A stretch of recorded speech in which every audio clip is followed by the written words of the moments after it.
जो कृपा पाते हैं मुनियों का, वे कभी किसी से डर सकता है। जिन पर है कृपा ब्राह्मणों की,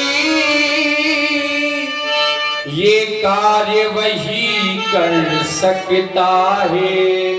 नाथ शंभु धनु भर जनिहारा, कोई है को एक दास तुम्हारा। आया सुका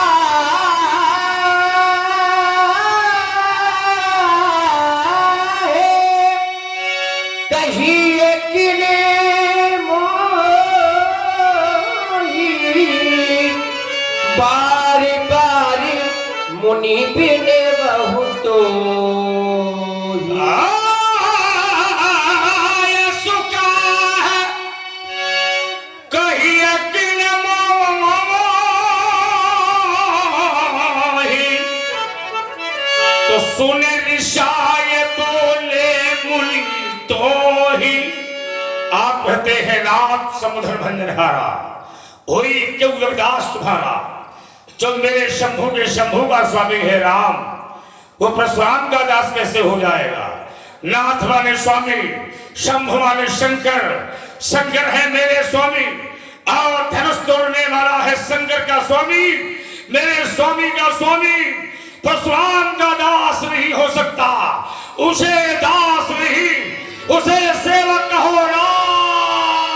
सेवक से जो करे शिविकाई, अरे करनी कर करिए लड़ाई। राम ने वो सेवा करने वाला व्यक्ति है, उसको मेरे सामने बुलाओ, उससे कहो मेरी सेवा करे। अरे क्या करने वाला है वो, तो उससे कहो लड़ाई करे। अन्यथा सुनहुरा में यही से धनु तोरा, साहस बाहु समसोज तुमोरा। जिसने वीर शंकर के विशाल धनुष को तोड़ा है राम, वो मेरा साधारण शत्रु नहीं, धरत्र का पौत्र वीर का पुत्र का तीर अर्जुन के समान मेरा वैरी है। सो दिल बाबू बिहारी समाजा, न तुम्हारे जय है सब राजा। सो मिलगाई सो मने वहां विलय हो जाए कौन, धनुष तोड़ने वाला। समाप्त को छोड़े या समाप्त धनुष तोड़ने वाले को छोड़े, ऐसा न करने का परिणाम समस्त राजा मारे जाएंगे। ये मेरी अंतिम घोषणा है राम। इन घोषणाओं को सुनकर के लक्ष्मण जी ने व्यंग करना शुरू किया। परशुराम जी को देख देख करके मुस्कुराने लगे, और परशुराम जी को लगा कि बालक उद्दंड है, अपमान कर रहा है। सुनी मुनि बचनो लखन मुस्काने, बोले परशु धरहि अपमाने। सुनी मुनि बचनो। सुना आप सभी लोगों ने, बहुत कुछ इन्होंने सुना दिया। तोड़ने वाले को कह रहे हैं कि तोड़ने वाला मेरा शत्रु है, शत्रु न मिला तो करेंगे क्या। सो बिलगाओ बिहाई समाजा, और न तुम्हारे जय सब राजा।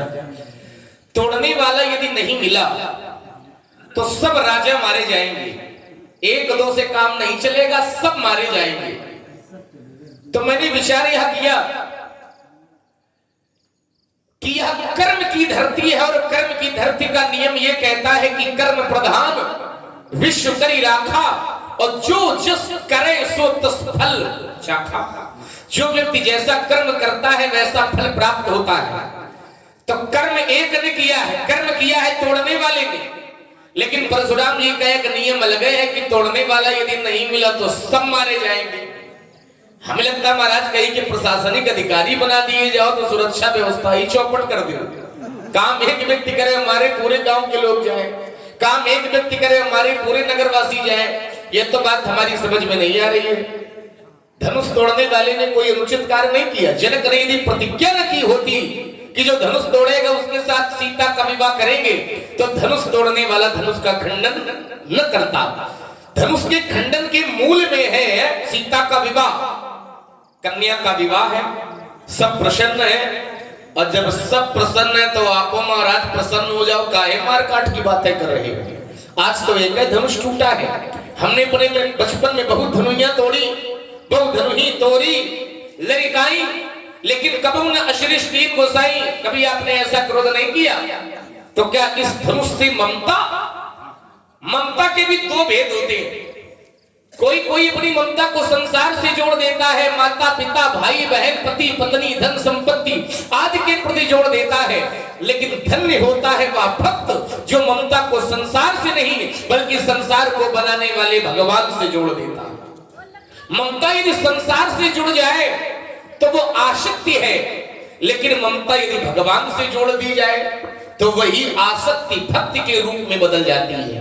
ममता संसार से हो जाए तो वासना का रूप है, लेकिन ममता भगवान से जुड़ जाए तो वासना ही उपासना बन जाती है। संसार से हम ममता न करें, माता पिता भाई बहन इनसे ममता करने की आवश्यकता नहीं है।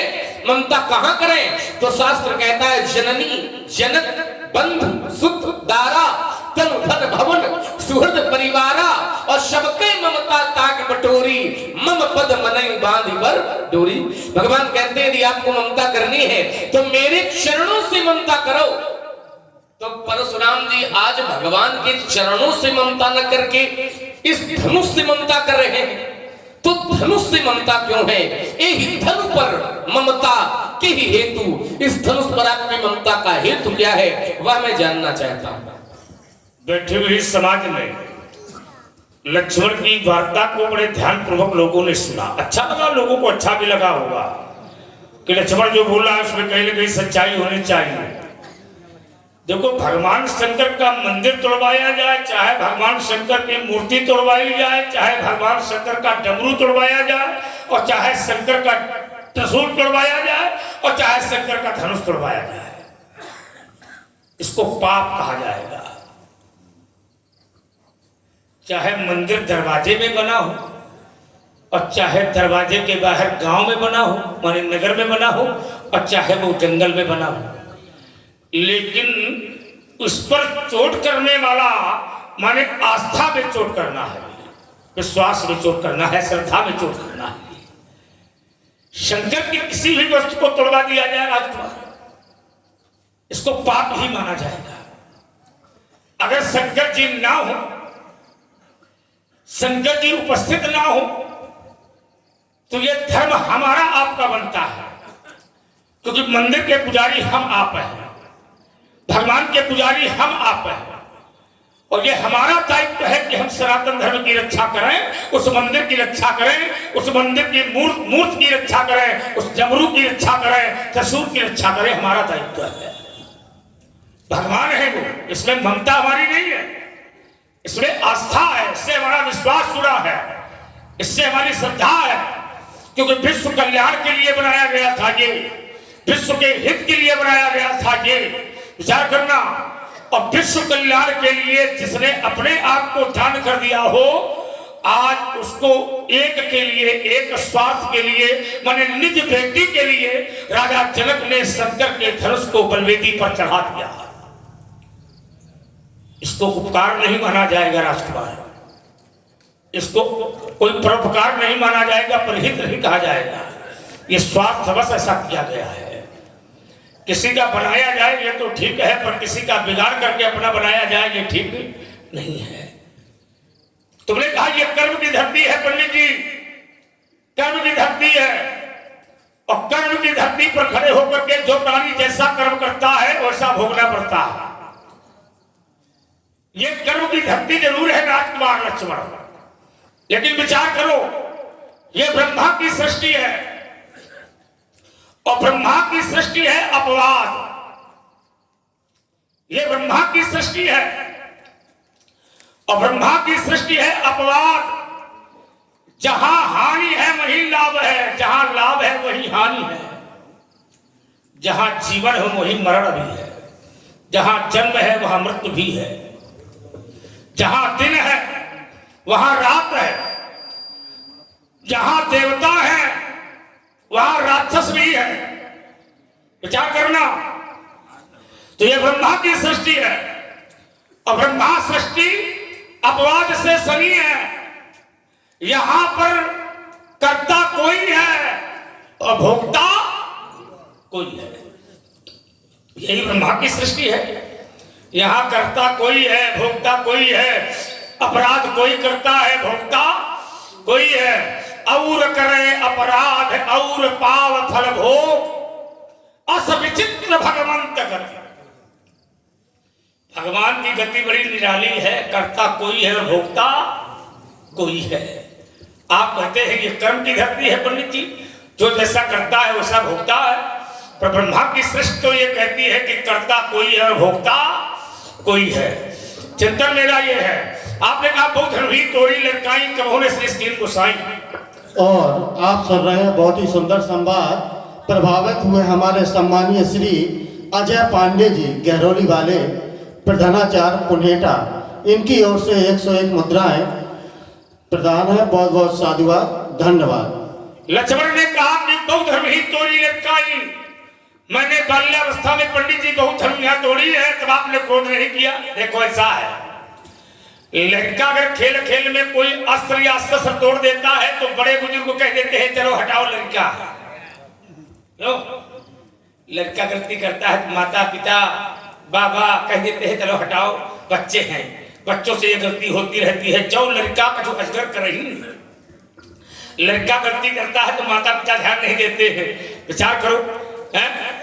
बालक है गलती करे, माता पिता कह देते हैं बच्चे हैं। महतारी की गोद में बैठा हुआ बालक, माता उससे पैपान कराती है, पैमाने दूध, महतारी दूध पिलाती है और वो लड़का बार बार महतारी की छाती में लात मारता है।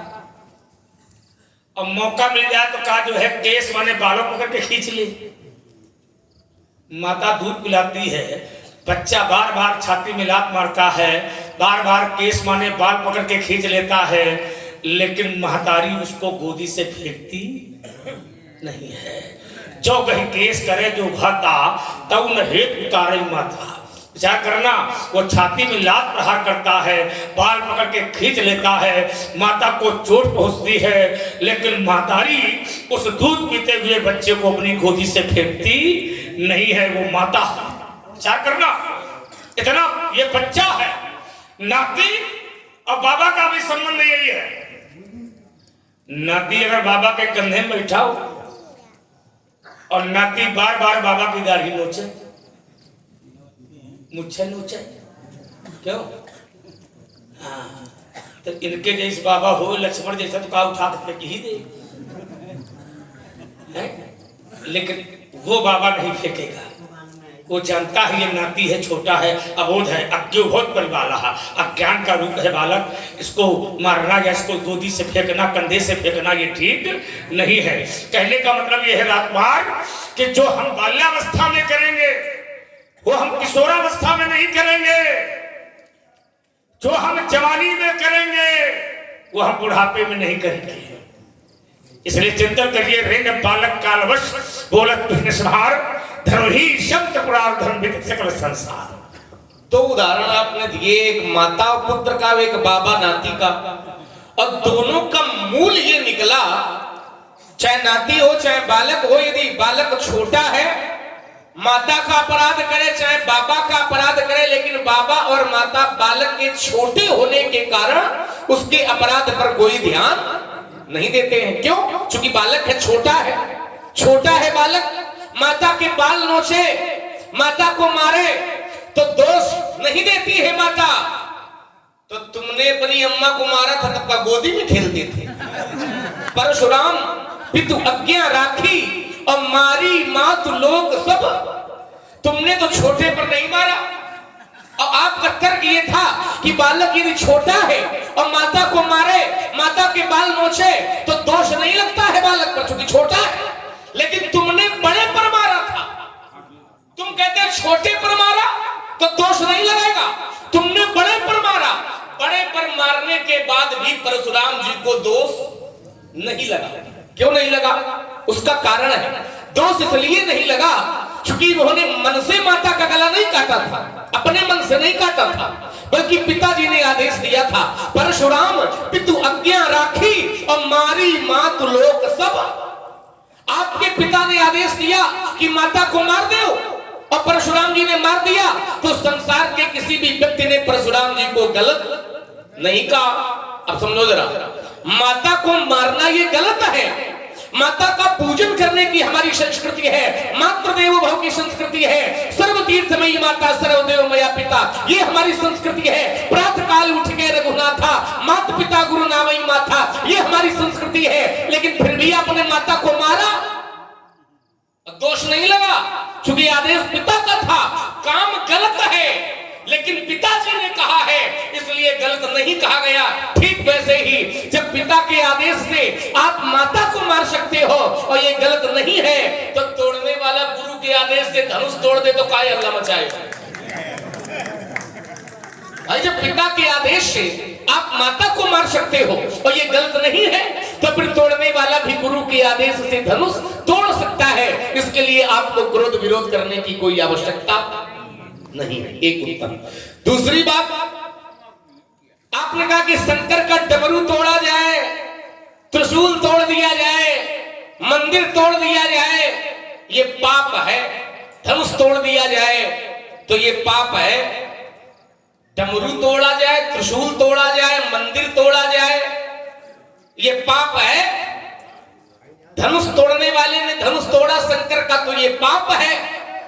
लेकिन हमने तो ये जाना है, संसार के लोग तो डमरू त्रिशूल मंदिरें तोड़ते होंगे शंकर का, लेकिन हमने तो ये जाना है कि तुम तो शंकर के लड़का का दांत तोड़े बैठे हो। शंकर जी के पुत्र हैं गणेश जी महाराज। जय गणेश जय गणेश जय गणेश देवा, और माता जिनकी पार्वती पिता महादेवा। भगवान शंकर के पुत्र हैं गणेश जी, और गणेश जी को गजानन कहा जाता है। गज माने हाथी और आनंद माने मुख। हाथी के मुख में प्रायः 2 दांत होते हैं दिखाने वाले, 2। लेकिन गणेश जी के लिए लोग क्या कहते हैं?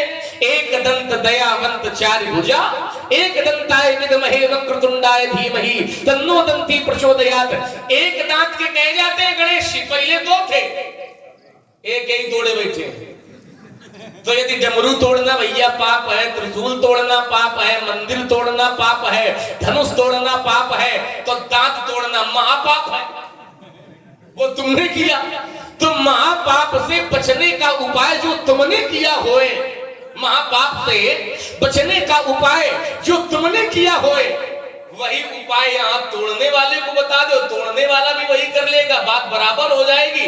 जिसका समाधान शांति से निकल आवे, जिसका समाधान सरलता से निकल आवे, उसके लिए रक्त बहाने की कोई आवश्यकता क्यों भाई? महापाप आपने किया दांत तोड़ करके, आपकी बात है कि सब तोड़ना शंकर का पाप है, वो आपने किया, तो जो उपाय आपने किया हो महापाप से बचने का, वही मार्ग यहाँ बता दो, वही काम तोड़ने वाले से हम करवा देंगे, बात बराबर हो जाएगी। इसके लिए लड़ाई झगड़ा करने की कोई आवश्यकता नहीं है। अंतिम बात, आपकी चूंकि अच्छे लोग बैठे हैं, छोटी छोटी वार्ता होगी तो आनंद ज्यादा आएगा। एक बात हम जरूर कहना चाहेंगे कि जो लोग बैठे वो दूर बैठे, आप लोग ज्यादा समीप में आ जाओ, थोड़ा हमको भी अच्छा लगेगा, हमें लगेगा 100-200 लोग हमारी बात सुन रहे हैं। ज्यादा हो भाई कुर्सी उठा करके थोड़ा आगे आ जाओ, क्योंकि लड़ाई कुर्सी ही की है ना। एक सुंदर समाज बने, जब बैठने हैं तो दूर बैठने से क्या लाभ? भगवान के समीप जितना बैठा जाए, लीला के समीप जितना बैठा जाए, कथा के समीप जितना बैठा जाए, भगवान के सामने भी यदि पीछे बैठोगे तो फिर पीछे रह जाओगे, है ना। बात बाकी कहना हमारा काम है, तो करना आपकी इच्छा पर है। आइए प्रसंग, अंतिम बात परशुराम जी की। आपने कहा कि लक्ष्मण, ये अपवाद की धरती है, ब्रह्मा की सृष्टि, यहाँ अपराध कोई करता है और फल कोई भोगता है। विचार करिए जरा, आप कहते हैं अपराध कोई करता है और फल कोई भोगता है। यदि ये नियम बन जाएगा तो फिर संसार चल ही नहीं पाएगा। क्यों भाई? यदि ये नियम बन जाएगा कि अपराध कोई करता है और फल कोई भोगता है, यदि ये नियम हो जाएगा तो फिर संसार का चक्र कभी चलने वाला। हर व्यक्ति भैया अपराध करेगा। मान लो कोई धनवान अपराध करे और न्यायाधीश के सामने ये परशुराम जी वाला नियम बता दे कि अपराध कोई करता है, लेकिन परशुराम जी बता गए कि फल दूसरा भुगता है, तो बदले में हमसे धन ले लो, अपराध हमने किया है और फल भैया हमारे पड़ोसी को सुना दो, तो क्या बात बनेगी?